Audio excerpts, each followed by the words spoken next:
70 വർഷങ്ങൾക്ക് ശേഷം നടക്കുന്ന കുംഭമേള വിശ്വാസികൾക്ക് ഒരു അപൂർവ അവസരമാണ്. ഭാരതപ്പുഴയുടെ പവിത്രമായ തീരത്ത് ഐതിഹ്യങ്ങൾ ഉറങ്ങുന്ന ഈ ക്ഷേത്രത്തിൽ ബ്രഹ്മാവ് പ്രതിഷ്ഠിച്ചുവെന്ന് കരുതപ്പെടുന്ന നാവാമുകുന്ദ സ്വാമിയെ വണങ്ങാൻ ആയിരങ്ങളാണ് എത്തുന്നത്. ആന എഴുന്നള്ളത്ത്, പഞ്ചവാദ്യം, വിവിധ കലാപരിപാടികൾ എന്നിങ്ങനെ ഉത്സവത്തിന് നിറപ്പകിറ്റേറ ഈ ചൈത്രമുഹൂർത്തത്തിന്റെ ഭാഗമാകാനും ഈ ആത്മീയ പ്രഭ ചൊരിയുന്ന കാഴ്ചകൾ പകർത്താനും കഴിഞ്ഞത് ഒരു വലിയ ഭാഗ്യമാണ്. ഈ വീഡിയോയിലൂടെ അനുഭൂതിയിൽ പങ്കാളികളാകുമെന്ന് പ്രതീക്ഷിക്കുന്നു. കൂടുതൽ വിവരങ്ങൾക്കും സുലഭ മുഹൂർത്തങ്ങൾക്കുമായി എന്റെ ചാനൽ സബ്സ്ക്രൈബ് ചെയ്യാനും ഷെയർ ചെയ്യാനും മറക്കല്ലേ. ഇതിൽ ഐതിഹ്യം ഇങ്ങനെയാണ്. അനുസരിച്ച് ബ്രഹ്മാവ് ഇവിടെ നാവാമുകുന്ദനെ പ്രതിഷ്ഠിച്ചു എന്ന് വിശ്വസിക്കപ്പെടുന്നു. കൂടാതെ പരശുരാമനും ഈ ക്ഷേത്രത്തിൽ പ്രതിഷ്ഠ നടത്തിയിട്ടുണ്ട്.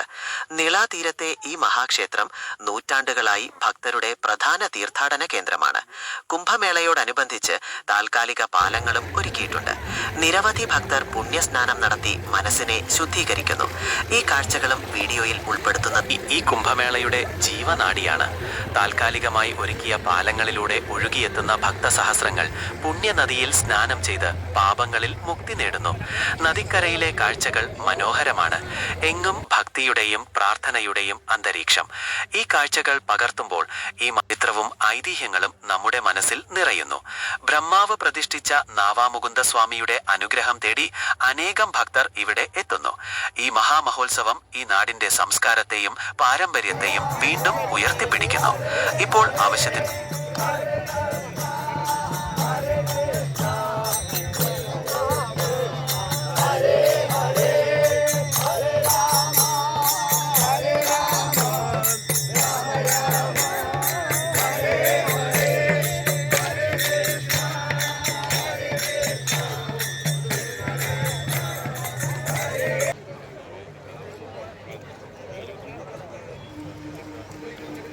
ജനസാഗരമാണ് കാണാൻ സാധിക്കുക. ദൂരദേശങ്ങളിൽ നിന്ന് ഒഴുകിയെത്തിയ വിശ്വാസികൾ ഈ പുണ്യമുഹൂർത്തത്തിൽ പങ്കാളികളാകാൻ കാത്തുനിൽക്കുന്നു. അവിടുത്തെ കാഴ്ചകൾ മനോഹരവും ആത്മീയവുമാണ്. തുടർന്ന് നിളാതീരത്ത് നടക്കുന്ന ആരതി ഭക്തിയുടെ ഉച്ചസ്ഥായിയാണ്. മന്ത്രധ്വനികളും ദീപപ്രഭയും ചേർന്നുള്ള ഈ അനുഭവം മനസ്സിൽ ശാന്തതയും പോസിറ്റീവ് എനർജിയും നിറയ്ക്കും. ഈ അവിസ്മരണ മുഹൂർത്തങ്ങൾ പകർത്തിയ എന്റെ വീഡിയോ നിങ്ങൾക്ക് ഒരു പുതിയ അനുഭവം നൽകുമെന്ന് പ്രതീക്ഷിക്കുന്നു.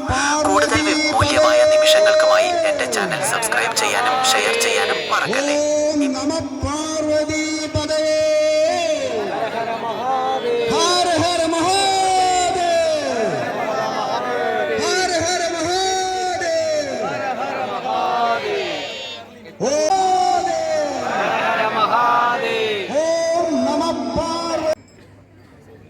ഇതാ പവിത്രമായ നിളാനദിയുടെ തീരത്ത് കുംഭമേളയുടെ പ്രധാന ഭാഗമായ ആരതി തുടങ്ങാൻ പോകുന്നു. പണ്ഡിതന്മാരുടെ മന്ത്രോച്ചാരണങ്ങളും ഭക്തിനിർഭരമായ അന്തരീക്ഷവും ഈ നിമിഷങ്ങളെ കൂടുതൽ പവിത്രമാക്കുന്നു. നിളവിളക്കുകളുടെ പ്രഭയിൽ നദിക്ക് ചുറ്റും തടിച്ചുകൂടിയ ജനസാഗരം ഈ കാഴ്ച കാണാൻ കാത്തുനിൽക്കുന്നു.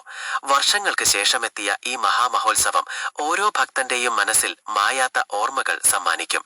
ഈ അനുഭൂതിയിൽ പങ്കാളികളായ നിങ്ങൾക്കും എന്റെ ചാനലിലൂടെ ഈ കാഴ്ചകൾ വീണ്ടും കാണാം. ഇപ്പോൾ ഇത് ശരിയായ കാഴ്ചക്കാർക്ക് ഒരു ഭക്തി നിർഭരമായ അനുഭൂതിയാണ് നൽകുന്നത്.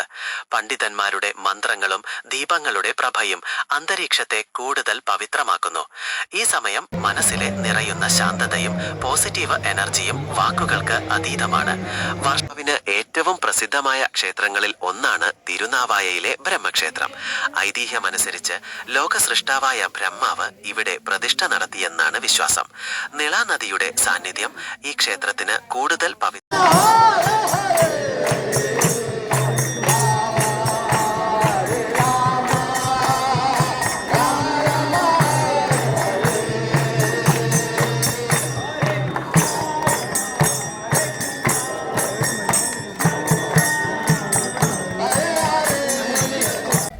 സ്ത്രീകളും ചേർന്ന് നടത്തുന്ന ഒരു ചെറിയ യാഗത്തിന്റെ കാഴ്ചയാണ് കാണുന്നത്. മന്ത്രങ്ങളുടെയും പ്രാർത്ഥനയുടെയും അകമ്പടിയോടെ നടക്കും. ആരതിയും യാഗവും കണ്ടതിന് ശേഷം ഇപ്പോൾ നാവായിലെ പ്രധാന ക്ഷേത്രത്തിലേക്ക് പോവുകയാണ്. വഴിയുടനീളം കുംഭമേളയോടനുബന്ധിച്ച് ഒരുക്കിയ കടകളാണ്.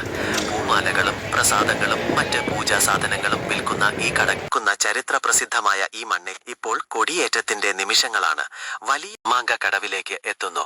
ഇവിടെ പിതൃകർമ്മങ്ങൾ നടത്തുന്നതും പുണ്യനദിയിൽ സ്നാനം ചെയ്യുന്നതും പ്രധാനപ്പെട്ട ചടങ്ങുകളാണ്. ജന്മപാപങ്ങൾ നീക്കി ആത്മശാന്തി നേടാനുള്ള ഒരു അവസരമായാണ് ഭക്തർ ഇതിനെ കാണുന്നത്. ഈ കാഴ്ചകൾ മാമാങ്കത്തിന്റെ ആത്മീയമായ മുഖം പ്രേക്ഷകരിലേക്ക് എത്തിക്കും. ഇപ്പോൾ ഒരു കാഴ്ചയും നമ്മെ ആകർഷിക്കുന്നു.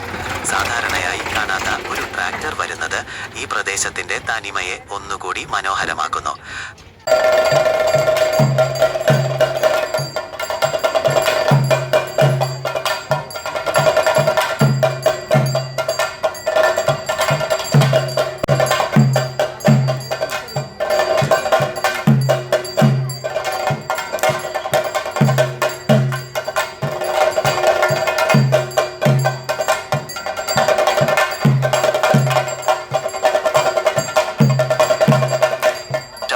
പുണ്യഭൂമിയുടെ കാഴ്ചകൾ നമുക്ക് ഫോട്ടോകളിലൂടെ അടുത്തറിയാം.